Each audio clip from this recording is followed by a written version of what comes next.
Hi everyone, this is Adam from Figmatic, and today we're going to be looking at how to create and export GIFs from Figma using the Tiny Image plugin.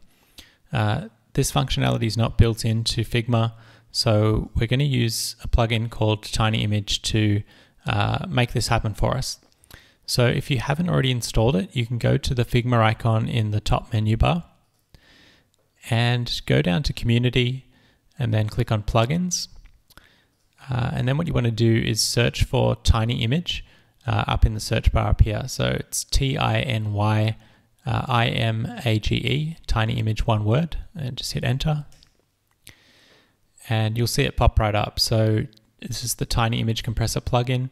I already have it installed, but if you don't have it installed, you'll be able to click the install button over here on the right. And once you've clicked install, it'll look like that. It'll say that it's installed, and then you're good to go back to your Figma file. So back in our Figma file, we've just got a few very simple layers here. So we've got 4 image layers and 3 frames, 3 sort of SVG frames. So the first thing we're going to do is run the plugin.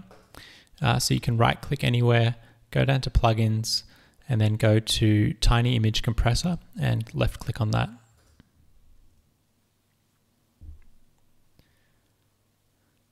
So as soon as it loads, you should see some images. If you don't see any images, it means that you haven't added any image exports onto your layers. So if I click on any of my layers here and then go over to the right hand side, you'll see under the export settings that I've added a few export settings already. So if you haven't done that, you can click on your layers that you want to include into this GIF that we're going to make, and just make sure they've got at least one export setting on those layers. JPEG is fine, PNG is fine, or SVG, anything you want to add really, just to make them show up in this list here. So I've already done this, and you can see here I've got a bunch of exports that I can see and use. So what I'm going to do is I'm going to select a few of these photos. So I'm going to select 4, and it doesn't really matter which export setting you select. All that matters is these are the frames that we're going to add into our animated GIF.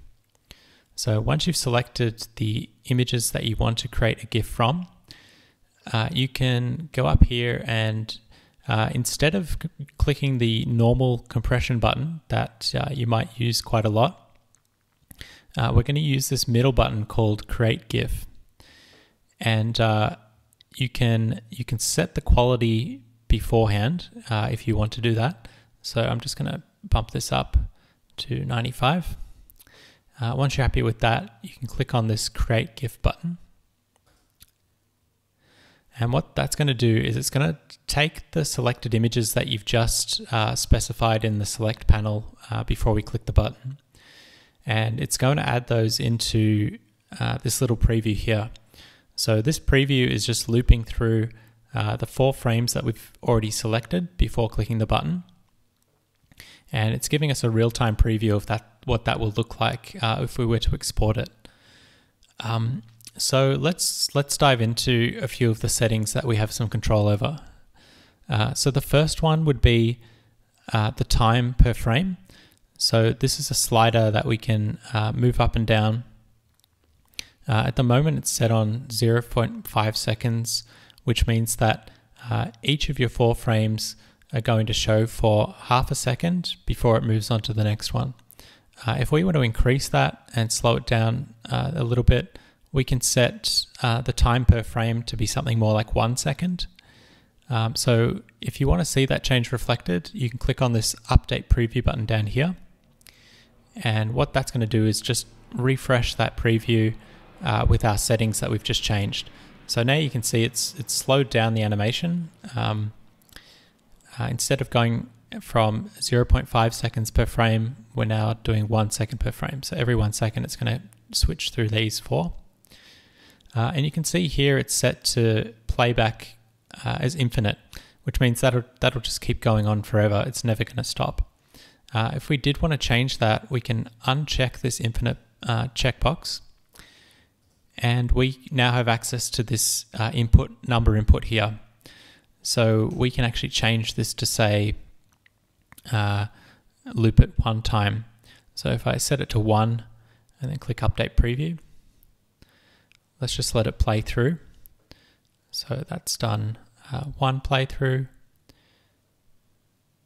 And you can see it's stopped on our last frame here.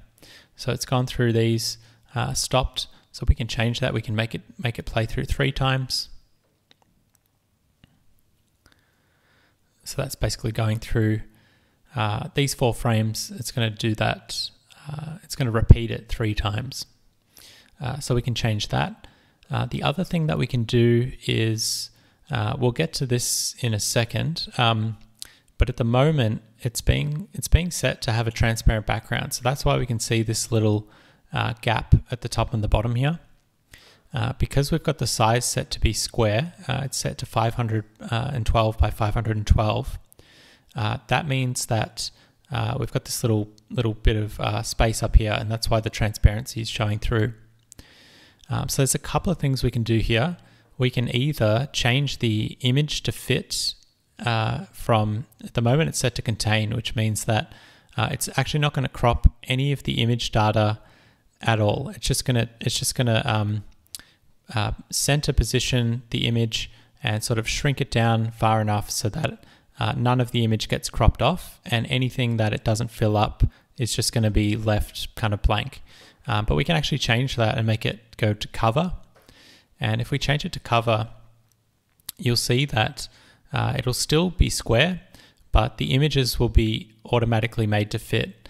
And that's how it works. So you can see some artifacts popping up here.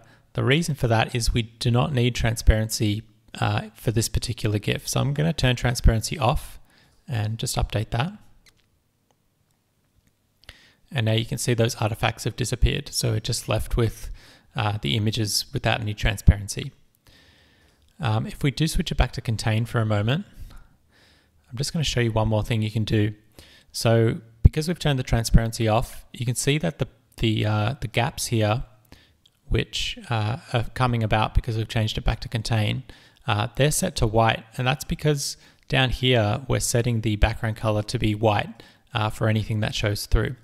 So if we wanted to change that, we can actually do that by just changing the hex value down here. So if I change it to black and update preview, those gaps there are now going to be black. You can change that to any hex value that you like, and anything that's showing through because you've set it to contain will automatically be made to be the same color as the preference you've set down here. We can also change the image size as well. So if we did want to kind of shrink down that height a little bit, we can change that from 500 down to 400. And you'll see it's kind of shrunk that down here. So if we go even further, make that 300. You can see what's happened here is now that the width is actually greater than the height, you've got bars on the side now. So that's kind of what it does. It just keeps containing, because we've got it set to contain. It's just going to keep containing the image based on whatever dimensions you set. So if we want to change that again to cover, we can do that. And this time it fills up those gaps. So those are kind of the two options for fitting the image. The other thing that we haven't looked at yet is image dithering. So dithering is essentially a way to smooth out the colors inside of a GIF. So by default, it's set to none, but we have a bunch of options here which we can change to make the dithering a bit different. And this is going to kind of be a little bit of trial and error. Certain dithering works better for different types of images. So you can really just play around with it and see which one makes the most sense for the images that you're using. In this case, I'm going to use the Atkinson dithering and just save that. And essentially when you're happy with this preview, you can go ahead and click on this export to GIF button in the bottom right down here. So if I click on that, it's going to grab those frames and just turn them into a GIF. So if I save this,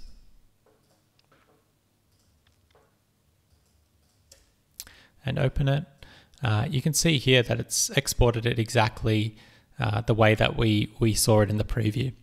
So we've got these 4 frames looping at 1 frame per second.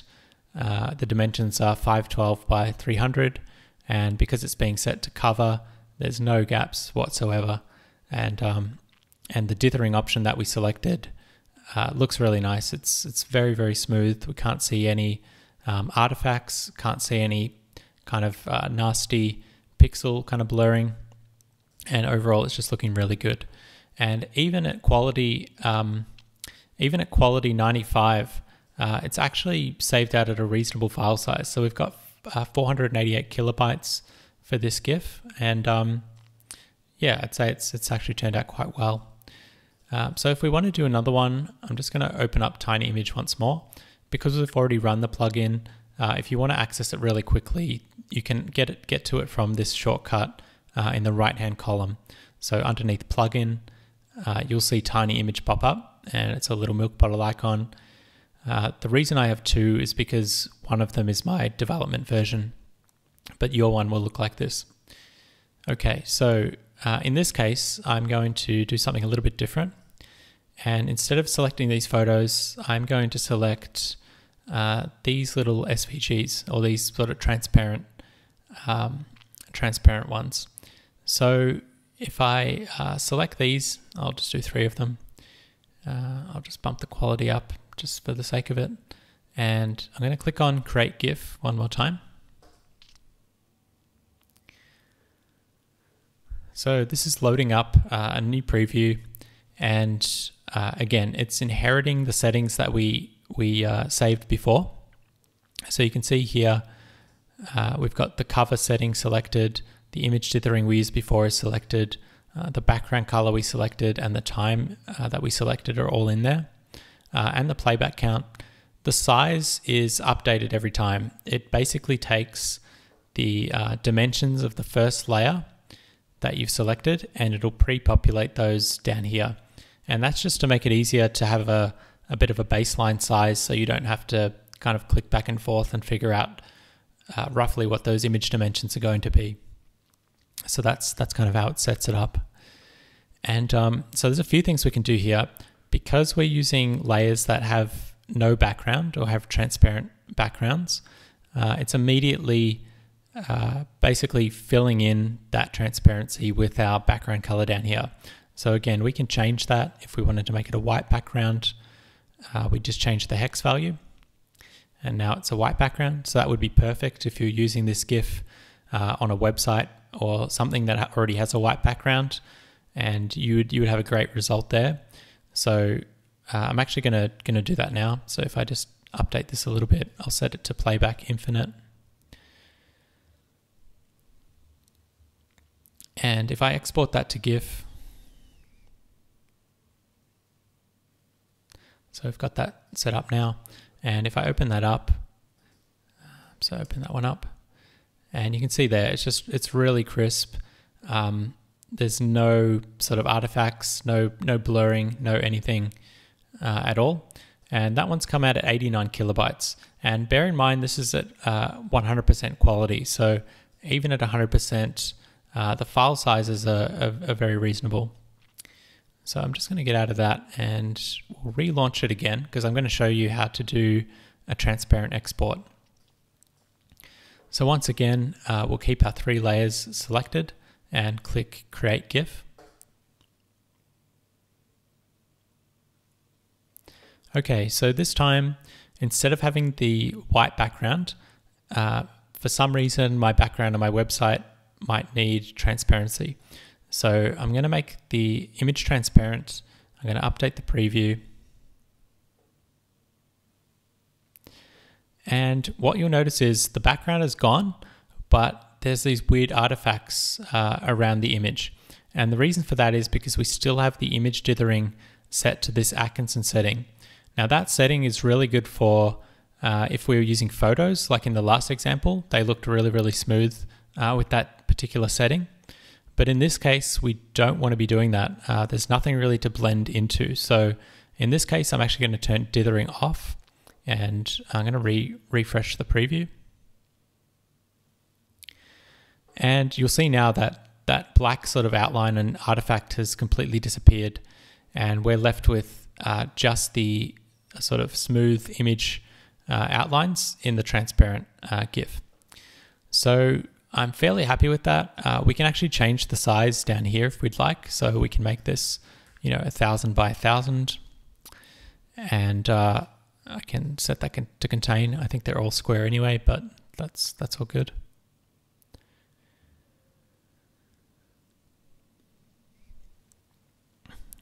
Okay, so in this case, I'm going to make this one a little bit faster and see what that looks like.